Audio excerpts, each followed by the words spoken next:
Vamos a conversar con el penalista Andy Carrión. Doctor Carrión, ¿cómo está? Muy buenos días. Muy buenos días, Rodolfo, y muchas gracias por la invitación. Tenemos el primer año de gestión de nuestra presidenta y ella, una de las cosas que ha dicho, seguramente con alguna razón, que le podrán decir de todo al gobierno, pero no es corrupto y sin embargo, doctor Carrión, hay una serie de cuestionamientos que se le hacen desde hace varios meses. El hermano, Nicanor Boluarte, el presidente del Consejo de Ministros y sus amigas. Ahora último, en Panorama anoche se ha publicado un informe donde incluso lo entrevistan a usted para dar sus impresiones sobre el tema legal. Un funcionario del Ministerio de Transportes y Comunicaciones implicado también en el tráfico de influencias, ayudando a la amiga para que la contraten, etcétera, etcétera. ¿Cuál es su opinión? Me parece muy paradójico la afirmación que ha realizado la Presidenta de la República, porque si bien es cierto, de manera directa ella no se encuentra investigada por un hecho de corrupción, pero sí se encuentra investigada por asesinato, sí se encuentra investigada por homicidio, por lesiones graves, sí se encuentra investigada por lavado de activos. Así es que yo creo que al momento de hacer la comparación, pues no es nada halagüeña la situación en la que se encuentra.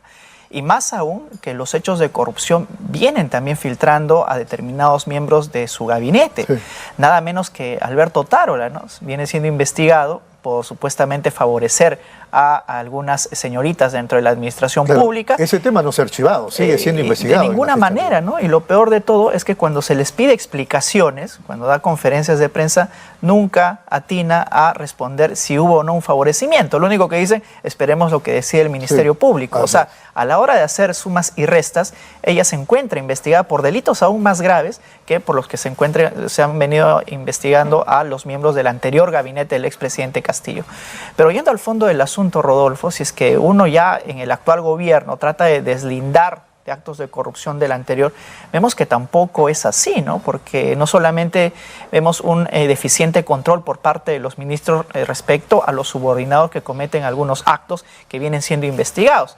Tú mencionabas el día de ayer, por ejemplo, se emitió un informe en el cual se da cuenta también de cómo algunos funcionarios del más alto nivel del Ministerio de Transportes y Comunicaciones eventualmente estarían favoreciendo a algunas subordinadas con contrataciones a dedo, con contrataciones direccionadas.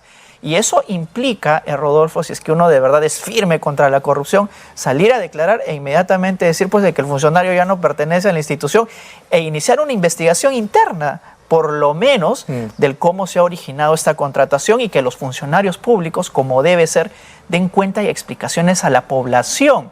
Rodolfo, no se puede decir únicamente que ya el Ministerio Público investigue, indague, pero eso no es posible. Incluso, y con esto termino del análisis general, cuando por ejemplo se están investigando los delitos de homicidio calificado, lesiones graves, lo único que hace el gobierno es decir que investigue la Fiscalía y luego está promoviendo a aquellos jefes o militares que fueron responsables en los lugares donde se cometieron los hechos. Entonces yo creo que esa afirmación no es feliz y lo vemos en los hechos, ¿no? Eso es evidente, ¿no? Una, digamos, intención clarísima de escapar a la mano de la justicia. Escapar de la mano de la justicia, Rodolfo, y vemos de que en rigor si uno hace un análisis indiciario de los hechos que se vienen investigando, es sistemático el accionar del Ejecutivo de no transparentar los hechos, ¿no? Únicamente remiten a otras instituciones, pero la pregunta es, ¿qué hace el Ejecutivo por transparentar las supuestas infracciones que se les está atribuyendo? Y Rodolfo, no hacen absolutamente nada. O sea, el último hecho, por ejemplo, ya el día de hoy a primera hora debió salir como mínimo el ministro de Transportes y Comunicaciones, la ministra, y señalar cuáles fueron realmente los hechos. Por lo menos un comunicado. Por lo menos un comunicado. No serán por aludidos. No, en lo absoluto, Rodolfo. Y yo creo que eso más bien le hace daño a este discurso. Yo creo que es un discurso meramente formal de lucha contra la corrupción, pero en los hechos no es nada de eso. ¿Usted cree que le hace daño? Porque hay quienes piensan que este es un país de cadáveres, donde todos los del gobierno pueden hacer lo que quieran y no va a pasar nada. ¿Y por qué pueden hacer lo que quieran? Porque claro, ya no hay legitimidad en el propio gobierno, en el Ejecutivo, y menos en el Congreso de la República. Entonces, al haber aplacado las protestas a punta de muertes, disparos y homicidios, pues ya vemos de que la población tampoco ya cumple con manifestarse. Pero eso no significa, Rodolfo, de que las investigaciones tienen que seguir su curso. Vemos también una cierta complacencia que hubo durante toda su gestión de la exfiscalía fiscal de la Nación, que en rigor, en lugar de apuntalar y de ser vehemente con las investigaciones, hubo cierta protección con los miembros del Ejecutivo, hasta que explotó todo. Y al día siguiente, nada más que la defensa acusa constitucionalmente, Rodolfo, cuando esa fue claramente una instrumentalización de los deudos para una venganza personal. Claro, sobre todo porque días antes había pedido la ampliación. 8 meses de ampliación, Rodolfo, porque faltaban 300 declaraciones. 300 declaraciones. Y luego, cuando ella se ve defenestrada por actuación del equipo especial conjuntamente con miembros de la policía, acusa no solamente a Otárola, sino a la presidenta. Y el problema más grave no es la acusación en sí, sino que ahora les ha dado buenos argumentos de defensa para decir de que la acusación respondió a un afán revanchista, que en rigor es así, pero ello no enerva los muertos, ello no enerva ni a los deudos ni a los agraviados. Pero ya dijeron, ya que estamos entrando en ese tema, el premier ha dicho que sobre los muertos en las manifestaciones no hay ningún responsable. Eso es falso, eso es absolutamente falso, Rodolfo, porque vemos, por ejemplo, de que el día de hoy hay un pedido de prisión preventiva contra uno de los militares que realizó disparos certeros directamente al cuerpo. Y tenemos dentro de la carpeta fiscal también afirmaciones de altos mandos militares que señalan que dieron cuenta a la Presidencia de la República o a los ministros competentes de lo que estaba sucediendo y de lo que se venía.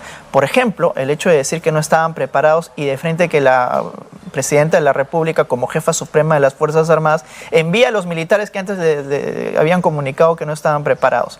Entonces yo creo que aquí, y para ver este tema en global, la Presidenta de la República y el ministro Otárola tienen mucho que responder ante la justicia, pero no porque ellos hayan ordenado las muertes de manera directa, sino por haber pecado por omisión, por haber cometido por un delito de omisión, por no haber supervisado e impedido después del primer muerto que esto se siga sucediendo. Claro, porque esto no ocurrió en un día, esto ocurrió en meses. Por supuesto. Estaban matando y todo lo contrario, vemos de que más bien premian a los responsables, y eso en su momento, Rodolfo, cuando uno hila la prueba indiciaria, porque no va a haber una prueba directa que los indique, la prueba indiciaria va a salir también. ¿Usted qué hizo para poder revertir esta situación? Bueno, pedí explicaciones y luego los promoví.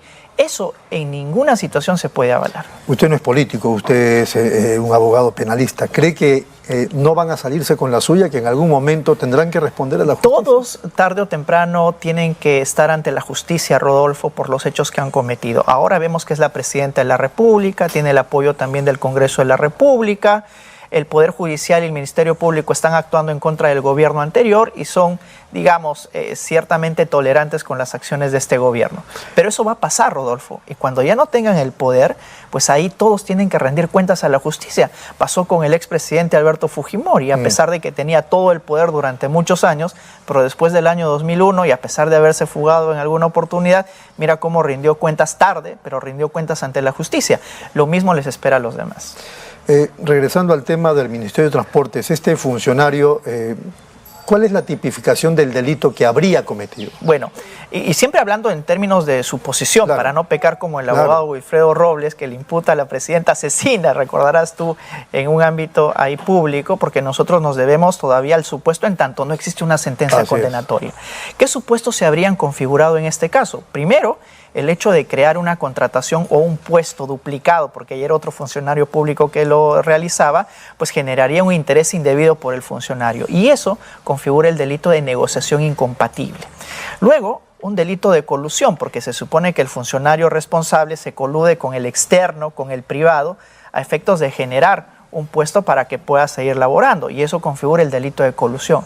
Y un tercer delito, Rodolfo, que es este funcionario quien genera la necesidad de este puesto, pero él no es el mismo que contrata, porque hay otro que ejerce esa competencia. Entonces aquí habría una intercesión ante este tercero que contrata por el delito de tráfico de influencias, porque estaría intercediendo ante este funcionario que sí es competente para que contrate directamente a esta persona. Muy bien, algunos de los delitos que le escucho son muy parecidos a los de Alberto Otárola, el premier y sus amigas. Es que la mecánica es la misma, es por eso que el titular incluso sería como este actuar de Alberto Otárola ha ido también difundiéndose en otras instituciones del Estado, ¿no?